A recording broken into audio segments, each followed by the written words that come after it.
السلام علیکم فرینڈز، میں ہوں آپ کا اپنا ہوسٹ محمد شہزاد شیخ، اور آپ دیکھ رہے ہیں یوٹیوب چینل ایم ایس گرو 650، جس میں ہم دوسری صدی ہجری سے لے کر دور حاضر تک تمام اسلامی تاریخ سے آپ کو روشناس کروانے کی کوشش کر رہے ہیں۔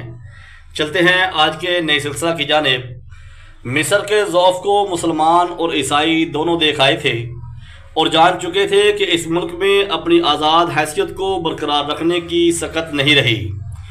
شیرکو نے نور الدین پر اچھی طرح واضح کر دیا کہ مصر عیسائیوں سے صرف اسی صورت میں بچ سکتا ہے کہ ہم خود اس پر قبضہ کر لیں۔ ہمارا منتہائی مقصود یروشلم اور فلسطین و شام کے دوسرے علاقوں سے عیسائیوں کو نکالنا ہے۔ اگر خدا نخواستہ انہوں نے مصر پر قبضہ کر لیا تو ان کا اقتدار نہ صرف ان علاقوں پر مستحکم ہو جائے گا، بلکہ ہمارے مقبوضات اور دوسرے بلاد اسلامیہ بھی معرض خطر میں پڑ جائیں گے۔ سلطان نے شیرکو کے مشورہ کی اصابت کو تسلیم کر لیا اور اس کو دوبارہ مصر جانے کی اجازت دے دی۔ 13 ربیع الاول 562 ہجری کو شیرکو 2000 سواروں کے ساتھ دوبارہ مصر کی طرف روانہ ہوا۔ اس بار بھی صلاح الدین اس کے ہمراہ تھا۔ قاضی بہاؤالدین ابن شداد کا بیان ہے کہ شاور نے شیرکو کی پیش قدمی کی خبر سن کر اموری شاہ یروشلم کو اپنی مدد کے لیے بلا بھیجا۔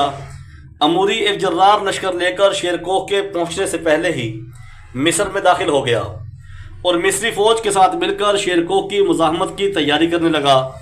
شیرکو خشکی کے راستے فرانسیسی مقبوضات کو دائیں جانب چھوڑتے ہوئے مصر میں داخل ہوا اور التفلج کے قریب دریائے نیل کو عبور کر کے مصر کی مغربی جانب جیزہ میں پڑاؤ ڈال دیا۔ یہاں وہ 54 روز تک مقیم رہ کر شاور اور اس کے عیسائی مددگاروں کی سرگرمیوں کا جائزہ لیتا رہا۔ اس دوران میں مصری حکومت نے عیسائیوں سے تحریری معاہدہ کر لیا کہ ان کو 2 لاکھ اشرفیاں جنگ سے پہلے اور 2 لاکھ فتح حاصل کرنے کے بعد ادا کی جائیں گی۔ اس معاہدہ پر خلیفہ العاضد نے خود اپنے دستخط ثبت کیے۔ اس معاہدہ کی تکمیل کے بعد عیسائیوں اور مصریوں نے متحدہ فوج شیرکو کی طرف بڑھی۔ شیرکو جیزہ سے سعید کی طرف کوچ کر کے بابین کے مقام پر خیمہ زن ہو گیا۔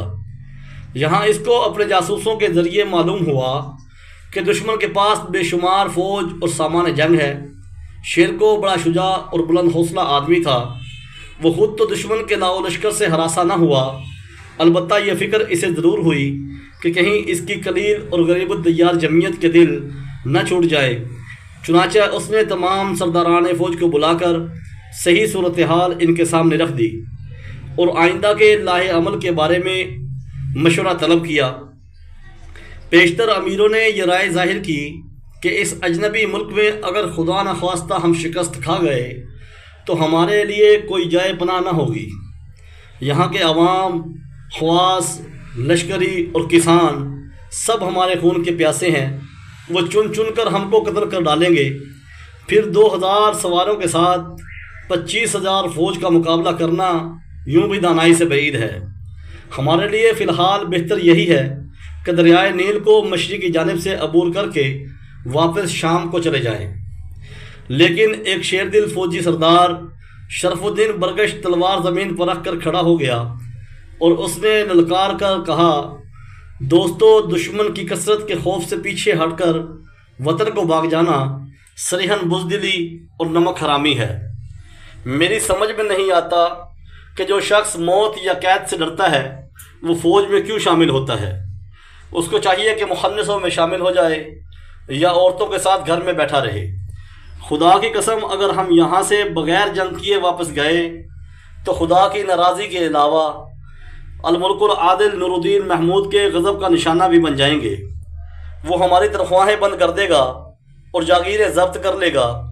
جب وہ ہم سے پوچھے گا کہ تم مسلمانوں کا مال کھاتے ہو اور ان کے دشمنوں سے بھاگتے ہو، مصر کو کفار کے حوالے کیوں کر آئے ہو، تو اس کا کوئی جواب ہمارے پاس نہ ہوگا۔ بھائیو، بس خدا سے ڈرو، کل قیامت کے دن وہ تمہاری نمک حرامی کا محاسبہ کرے گا۔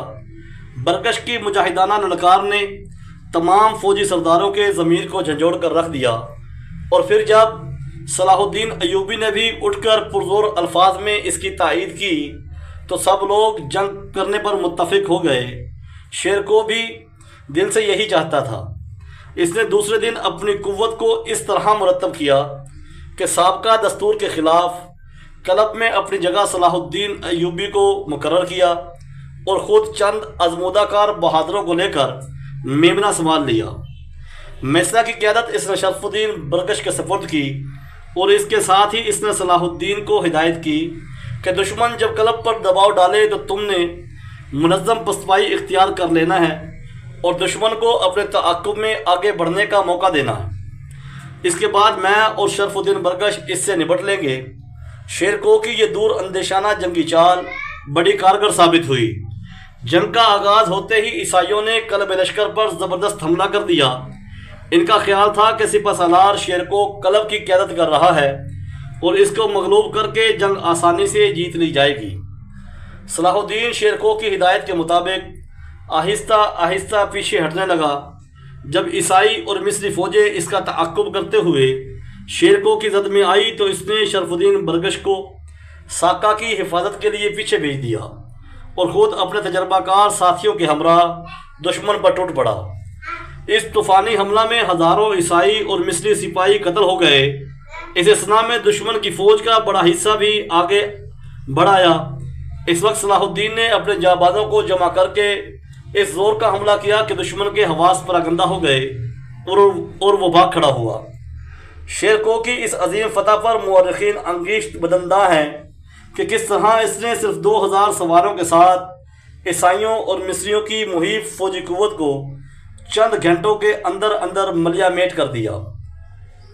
فرانسیسی مورخ میچار لکھتا ہے کہ اس مارکہ نے ثابت کر دیا کہ بلا شبہ شیرکوہ بڑا ماہر جرنیل تھا۔ علامہ ابن اسیر بڑے جوش کے ساتھ لکھتے ہیں کہ شیرکوہ نے صرف 2000 سواروں کے ساتھ فرنگیوں اور مصریوں کی زبردست متحدہ فوج کے جس طرح پر خچے اڑا دیے، اس کی بہت کم مثالیں تاریخ میں ملتی ہیں۔ اس خداداد فتح کے نتیجہ میں شیرکوہ سعید سے اسکندریہ تک قابض ہو گیا۔ اسکندریہ میں اس نے صلاح الدین ایوبی کو چھوڑا اور خود بالائی مصر کا مالیہ وصول کرنے سعید کے علاقے میں چلا گیا۔ ادھر ہزیمت یافتہ عیسائی اور مصری افواج نے قاہرہ پہنچ کر اپنا ساز و سامان پھر درست کیا اور اسکندریہ کا محاصرہ کر لیا۔ یہ محاصرہ تقریباً 3 مہینے تک بڑی شدت سے جاری رہا۔ اس اثنا میں محصورین کے پاس سامان خوردونوش ختم ہو گیا اور وہ بڑی مصیبت میں مبتلا ہو گئے۔ صلاح الدین کے پاس محض مٹھی بھر فوج تھی، اس لیے وہ قلعہ سے باہر نکل کر کوئی فوجی کارروائی کرنے سے بھی قاصر تھا۔ تاہم وہ محض اپنے حوصلے اور ہمت کے بل بوتے پر کثیر التعداد محاصرین کے مقابلہ پر ڈٹا رہا۔ اس محاصرے میں اس نے ایسی سختیاں اٹھائیں کہ وہ ان کو زندگی بھر نہ بھلا سکا۔ محاصرے کا 4تھا مہینہ شروع ہوا تو اسکندریہ کے محصورین نے یہ خوشخبری سنی کہ شیرکوہ نے سعید کے علاقہ سے واپس جا کر قاہرہ کا محاصرہ کر لیا ہے۔ گو قاہرہ کے زبردست دفاعی استحکامات کی وجہ سے شیرکوہ اس شہر کو تسخیر کرنے میں کامیاب نہ ہو سکا، تاہم اس کا اتنا فائدہ ضرور ہوا کہ شاور اور اموری اس سے صلح کی گفتگو کرنے پر مجبور ہو گئے۔ شیرکوہ کے پاس ان کے قاصد پہنچے تو وہ قاہرہ سے اسکندریہ کی طرف روانہ ہوا۔ اسکندریہ کے راستے میں یا اسکندریہ پہنچ کر اس نے ان شرائط پر صلح کر لی: شیرکوہ جو کچھ مصریوں سے وصول کر چکا ہے اس کے پاس رہے گا، اس کے علاوہ مصری حکومت اس کو 50,000 دینار دے گی، اموری اور شیرکوہ دونوں اپنی فوجیں مصر سے نکال لیں گے، اسکندریہ مصریوں کے حوالے کر دیا جائے گا۔ معاہدہ صلح کی تکمیل کے بعد شیرکوہ نے 50,000 دینار وصول کر کے اسکندریہ مصریوں کے حوالے کر دیا اور ذی القعدہ 562 ہجری میں شام کی طرف روانہ ہو گیا۔ شیرکوہ کے جانے کے بعد اموری اپنے عہد پر قائم نہ رہا اور اس نے شاور سے کہا کہ میں تو صرف اسی صورت میں مصر سے واپس جاؤں گا کہ تم 1,00,000 دینار سالانہ خراج دینا منظور کرو۔ شاور نے یہ شرط منظور کر لی اور اموری قاہرہ میں اپنا ایک نائب اور سواروں کا ایک دستہ چھوڑ کر یروشلم کو واپس چلا گیا۔